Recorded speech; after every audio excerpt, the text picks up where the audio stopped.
आज हम बात करेंगे करेंट अकाउंट और सेविंग अकाउंट का सा करेंट अकाउंट और सेविंग अकाउंट के बारे में। सबसे पहले हम जानेंगे कि सेविंग अकाउंट क्या होता है।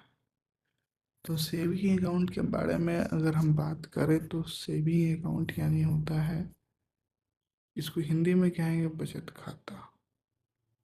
बचत यानी जो भी आपका इनकम है, आमदनी है, उसे आप अपने किसी बैंक में सेफली रखते हैं ताकि वो सुरक्षित रहे और उस पर कुछ ब्याज भी मिलता रहे और जब चाहे मैं निकाल सकूं, उसे यूज़ कर सकूं अपने काम अनुसार। और बस यही सब बात सेविंग अकाउंट है। अब सेविंग अकाउंट किस तरह के भी होते हैं, जैसे सैलरी अकाउंट भी सेविंग अकाउंट है, पर्सनल सेविंग मनी। पर्पस इसका दिखाया गया इसमें कि सैलरी पर्पस से यूज़ कर सकते हैं। पर्सनल सेविंग मनी मतलब कोई भी तरह का सेविंग है, आप जो बचा रहे हैं, आप महीना में 5,000 10,000 जो भी, लाख 2 लाख 5 लाख धीरे धीरे धीरे करके जो भी जमा करते हो वो आप बचत खाते में रख सकते हैं।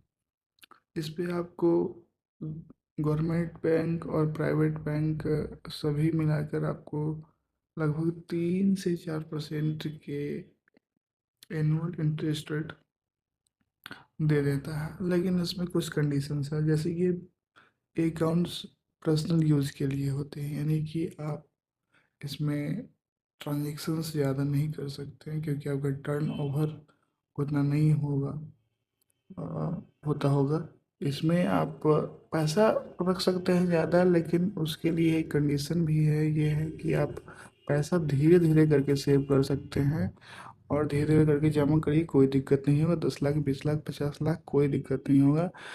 लेकिन अगर आप ट्रांजेक्शन हर पर ईयर अगर ट्रांजेक्शन्स आप अपने एनुअल इनकम से ज़्यादा करते हैं, यानी बहुत ज़्यादा कर लेते हैं, तो बाद में आपको परेशानियों का सामना करना पड़ सकता है।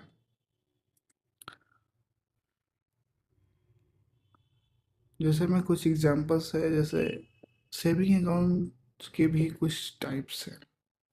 जैसे सेविंग अकाउंट में भी जैसे कुछ अकाउंट्स जीरो बैलेंस अकाउंट्स होते हैं। जैसे अभी गवर्नमेंट का जनधन योजना खाता निकला हुआ है। उसके अलावा बैंक अपने तरफ से भी बहुत सारे लाइट अकाउंट और फाइनेंशियल इंक्लूजन अकाउंट खोलती हैं। BSBDA, जिसे ही जनधन योजना कहा जाता है, basic saving bank deposit account जिसे बोला जाता है। इसमें आप बहुत सारे स्कीम के अंडर अंदर आप खाता खुला सकते हैं। सब में अपने अपने फीचर्स हैं। ट्रांजेक्शन्स का रहता है, कुछ ज़्यादा ट्रांजेक्शन लिमिट का रहता है, ATMs की वेराइटी का रहता है। जैसे जैसे आप पैसा, कुछ कुछ सेविंग अकाउंट्स ऐसे भी हैं जिसमें कुछ मिनिमम बैलेंस रिक्वायर्ड करना पड़ता है, नहीं तो आपको चार्जेस करता है। और कुछ जीरो बैलेंस अकाउंट्स होते हैं। बाकी आपके ऊपर डिपेंड करता है कि आप कौन सा अकाउंट खुलवाना चाहते हैं। अब बात करेंगे करेंट अकाउंट का। करेंट अकाउंट ये मेनली हम बिजनेस पर्पज से यूज़ करते हैं जी। इसे बिजनेस अकाउंट भी बोला जा सकता है। जब आपके पास किसी कोई दुकान, किसी तरह का दुकान, फल सब्जी, dry fruits, grocery shop, garment shops, furniture shop, hardware shop, any kind of shops आपके पास हो, तो आप एक बिजनेस अकाउंट खुला सकते हैं। या फिर बड़ा भी बिजनेस हो तो भी बड़ा अकाउंट खुलता है, तो भी बिजनेस अकाउंट ही खुलता है। बस बिजनेस अकाउंट में बहुत सारे वेराइटी है।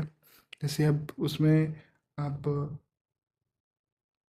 आ, जैसे कि बड़ा आपका बिजनेस है तो कुछ ज़्यादा ज़्यादा इनिशियल फंडिंग वाला करके अकाउंट खोल सकते हैं, जिसमें कुछ आपको पैसा कुछ क्या, बहुत सारा पैसा उसमें मिनिमम बैलेंस के तौर पर रखना पड़ेगा।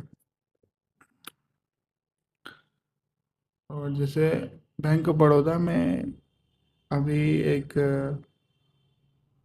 लाइट अकाउंट भी करेंट अकाउंट में चला है, जिसमें आप जीरो बैलेंस अकाउंट खुला सकते हैं।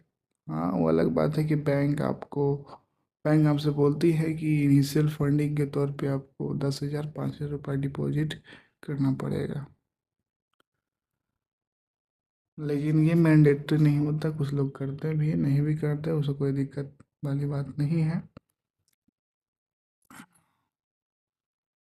ये करेंट अकाउंट मैंने बता दिया इस पे। और दूसरी बात ये है कि इस पे आपको कोई इंटरेस्ट नहीं मिलता। इंटरेस्ट क्यों नहीं मिलता? क्योंकि इसके ट्रांजैक्शंस बहुत ज़्यादा होते हैं, क्योंकि ये बिजनेस यूज़ के लिए होते हैं। तो अब ट्रांजैक्शन डे टू डे पर डे बहुत ज़्यादा हो जाता है, इसमें इसलिए आपको इस पर कोई इंटरेस्ट नहीं मिलता है। लेकिन बैंक जो होती है वो मेनली सेविंग अकाउंट और करेंट अकाउंट से ही पैसा वो अपना कमाती है, मतलब कमा पाती है। और इसी पैसे को वो लोन के फॉर्म में बेच करके आगे पैसा कमाती है। इसमें ट्रांजैक्शंस का लिमिट नहीं रहता, यानी कि बहुत ज़्यादा लिमिट्स रहते हैं। और इसमें आप ज़्यादा अमाउंट्स भी, लार्ज अमाउंट भी ट्रांजैक्शन कर पाते हैं। लेकिन सेविंग अकाउंट में 2 लाख से ऊपर ट्रांजैक्शंस होने पर दिक्कत, मतलब परेशानियों का सामना करना पड़ सकता है। कंक्लूजन, अब निष्कर्ष के बारे में बात करेंगे कि अगर आप स्टूडेंट है या फिर सैलरीड पर्सन है, पेंशनर है, तो आपके लिए सेविंग अकाउंट अच्छा है। या फिर आपको बचत करना है, पैसा सेव करना है, उसके लिए सेविंग अकाउंट है। अगर आप दुकानदार हैं, बिजनेसमैन हैं, तो आपको करेंट अकाउंट ही खुलाना चाहिए। धन्यवाद।